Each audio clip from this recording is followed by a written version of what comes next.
m'appelle Michael Van Kutsen, je travaille pour BDO.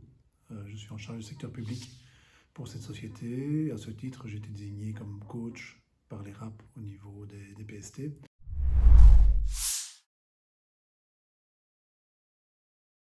Alors, c'est surtout un management par objectif, le management stratégique public. C'est une pratique qui vise à inscrire l'action publique dans plusieurs années, dans une logique de cycle, en intégrant le cycle de la politique publique ou du programme, c'est-à-dire la préparation, la décision, le suivi, la mise en œuvre et l'évaluation. Donc c'est une manière de séquencer quelque part l'action publique en plusieurs étapes et puis d'essayer d'être professionnel et systématique dans la manière dont on planifie l'action publique et puis dont on la suit et dont on l'évalue.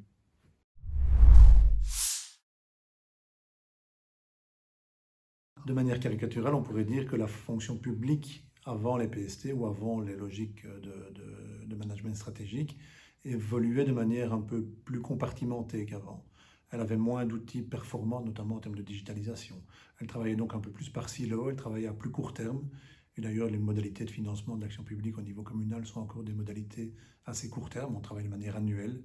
On travaille de manière segmentée, avec des délais bien déterminés dans l'année. On n'a pas forcément une vision pluriannuelle et une vision à long terme. Donc le management stratégique amène ici cette quasi-obligation des communes, des CPS, à se réfléchir, à se projeter au-delà de la mandature sur plusieurs années et à travailler par objectif en transversalité.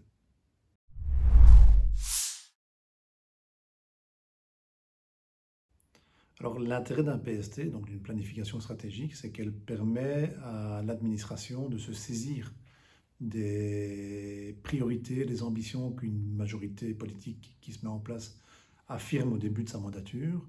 Elle les travaille, elle les fait passer au filtre de la réalité, du financement, des indicateurs, des équipes disponibles pour mettre en place les actions. Et donc le PST permet de quelque part formaliser une note d'accord, un document un peu de médiation et de dialogue, avec lequel elle va aller retourner vers les échevins ou vers le bourgmestre en disant, ben voilà, ça c'était ce que vous vouliez mettre en place. On a estimé que le temps raisonnable pour mettre en place le projet était d'autant, qu'il fallait autant de ressources, qu'il fallait autant de personnes pour travailler dessus. Est-ce que vous êtes bien d'accord que c'est vers ça qu'on va?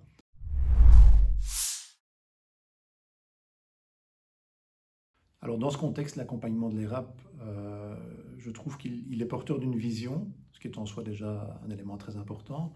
Et cette vision, elle a au moins trois qualités. Je dirais que dans un premier temps, cette vision, elle est bienveillante. Donc elle considère qu'il est nécessaire de faire évoluer le management public, mais elle considère que cette nécessité doit s'installer chemin faisant, sans forcer les acteurs, et avec cette idée que finalement l'enjeu qui est derrière, c'est un enjeu de bonne gouvernance, et finalement, au bout de la journée, je dirais, un enjeu de meilleur service public pour l'usager, pour le citoyen, et de meilleur confort de travail pour les agents.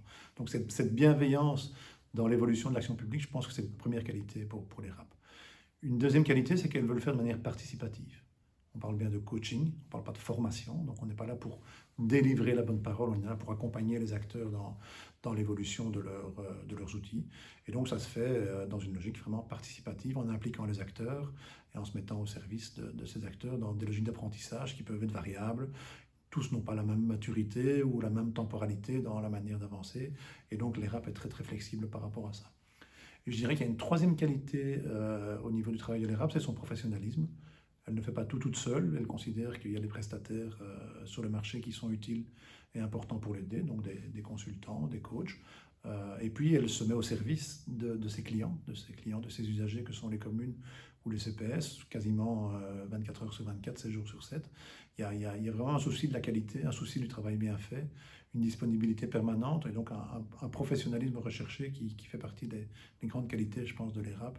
Et à ce titre-là, c'est vraiment un partenaire privilégié, je pense, pour les communes, puisqu'elles ont là accès à du coaching, entre guillemets, peu coûteux et de très grande qualité.